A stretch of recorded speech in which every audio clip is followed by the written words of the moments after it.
I've talked about this extensively, but it's hurting me a lot, so I want to show you. I was walking up the stairs the other day, wooden railing, got the biggest splinter in my hand that you've ever seen. Oh my God, it was huge. It was going out both sides of my finger. Huge flap of skin over it. Probably needed medical attention. Should have gone to somebody with like tweezers. But I was looking at it and I felt like I was gonna pass out because it was so disgusting. It was like this giant, it was like this long, giant splinter going through my finger. So I just bit it out. I was like, it's now or never. Like, it's gonna just keep hurting. So I bit it out. Can you see it? There it is. There's the remnants. Giant flap of skin. It was so deep. And so now it's just this little flap of skin that's healing and it hurts. So if I die of like a terrible infection, you'll know the cause. When they dig up my camcorder footage, they'll know my cause of death. Really thrilling stuff. We got like a foot of snow again last night in St. Paul, in the Twin Cities area. So I wanted to come on. I'm driving back to Faribault right now. While I'm on this hour-long drive, I thought I would do a little segment called Winter Driving with Kathleen. Winter Driving with LadyMinnesota.com. Lady Minnesota's Winter Driving Guide. Winter Driving with Lady Minnesota. Minnesota has gotten more snow than places in the mountains this year. Like all the pheasants are dying or something because the snow's so deep that it's gonna mess with their egg cycle.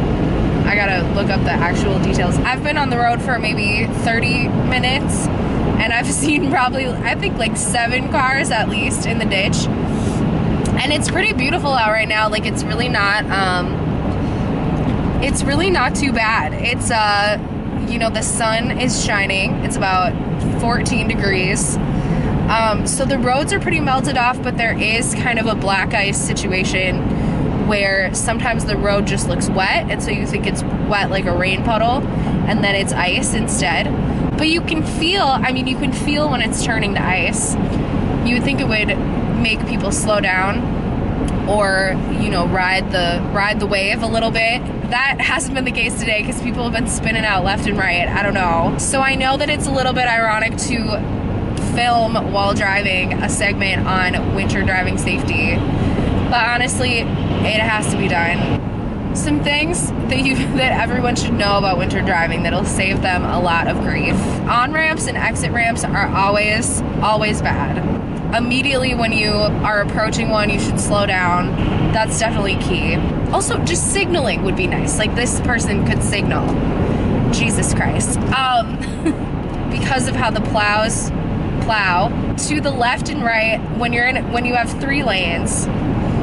It's kind of a toss-up because usually the left side, it's going to be a little bit icy on the side because of how the plows plow. So like you always have that risk of like that left tire getting a little icy. On the right side, it's kind of the same thing.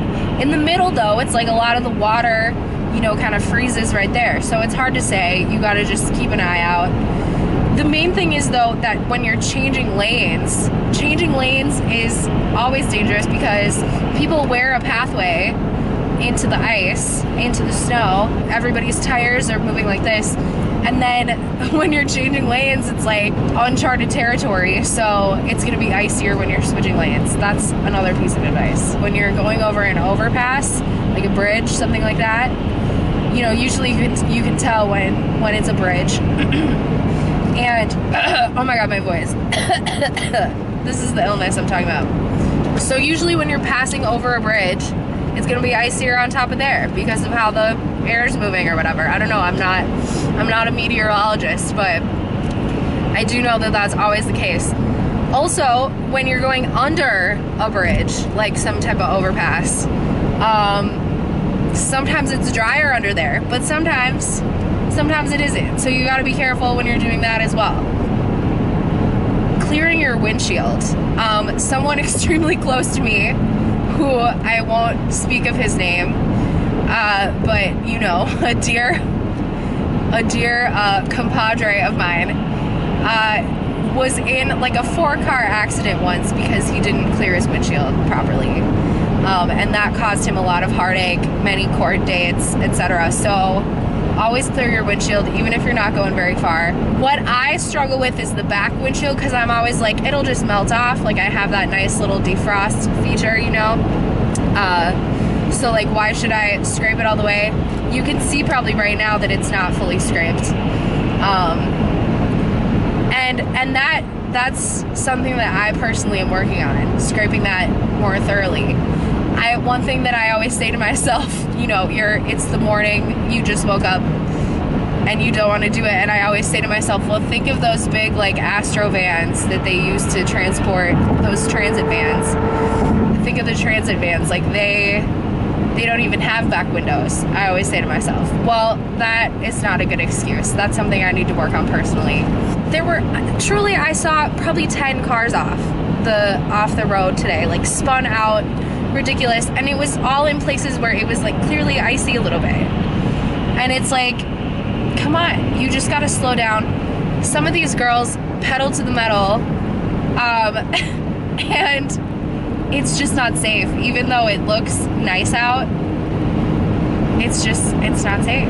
They're not signaling. Look there goes another one. Just like signal just a little bit, not a lot. Like, just slowly incorporate signaling into your driving routine.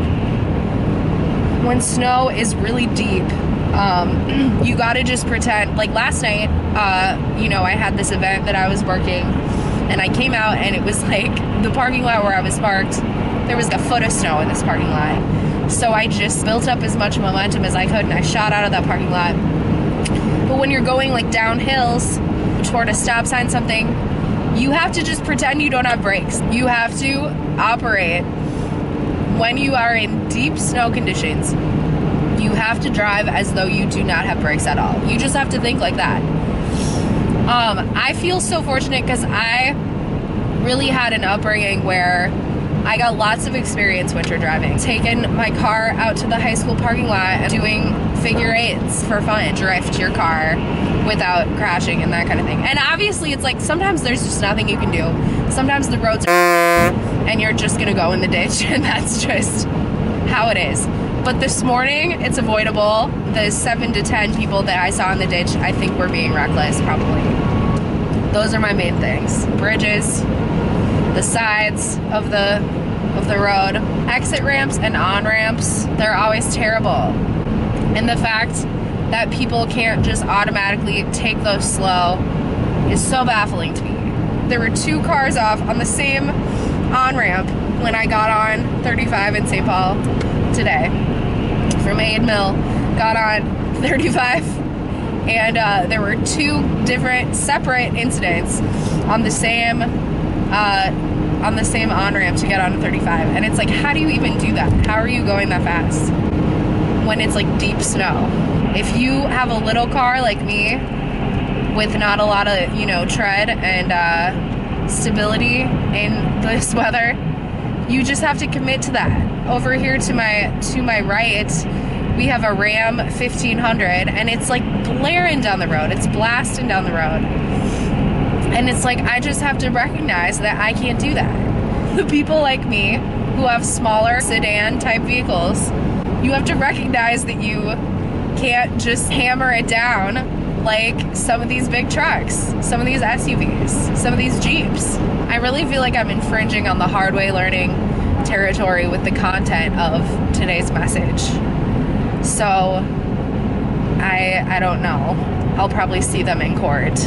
Semi-trucks really don't know how to act in the snow. They go off left and right too. How do you have that much weight and momentum and still mess it up like that? See, here we have a Ram 1500 that's passing out of me. When it's like -20 and the car's idle at a stoplight, the exhaust makes the ground freeze. So the exhaust freezes like immediately onto the pavement. And so that always causes trouble because, you know, you wake up on those -14 degree mornings and your car starts and you're like, yep, my car started, let's go to work. You get out there and it's like, for some reason, it looks dry, but it's like you're sliding everywhere. And it's because that exhaust immediately freezes on the ground. Trying to get going again, it's like you can barely get going.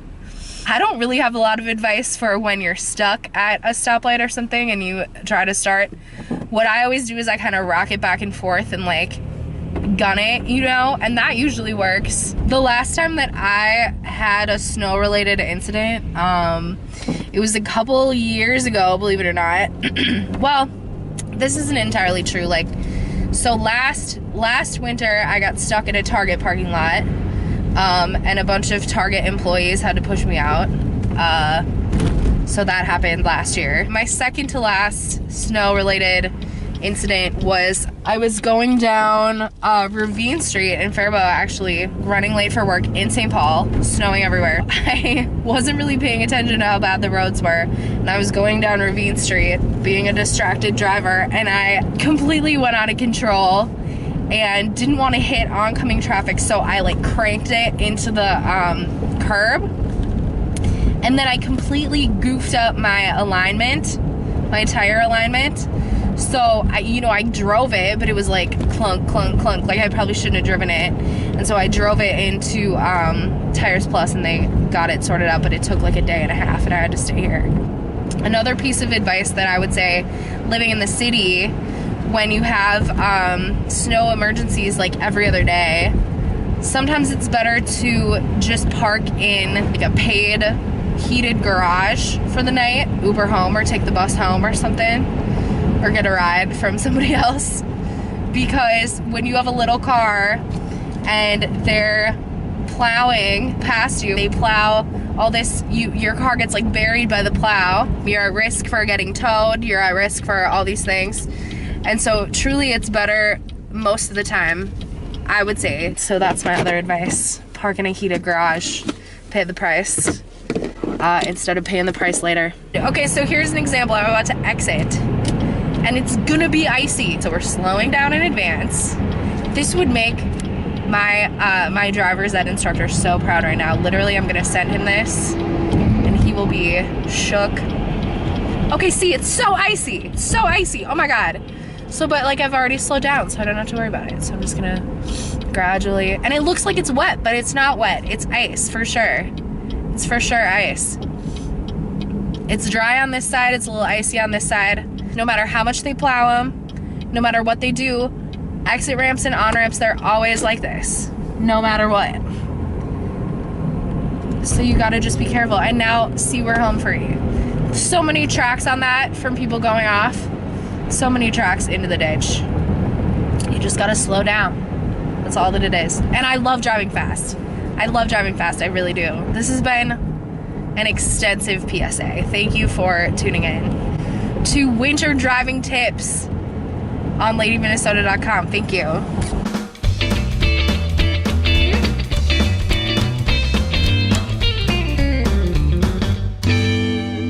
No uncontrolled intersections. That's it. Like if there's no yield or no stop, don't drive. I almost flipped. How? Somebody didn't stop. At an uncontrolled intersection. He almost he had to get pulled out of the snowbank too, right? Because some guy pulled out in front of him. Yeah, I had to take the snowbank to stop. I almost flipped. With no one. This was probably 11 o'clock at night, right? No, it was like 7:30, but it was dark. Yeah. Leave your lights on. What? Leave your lights on. Sure.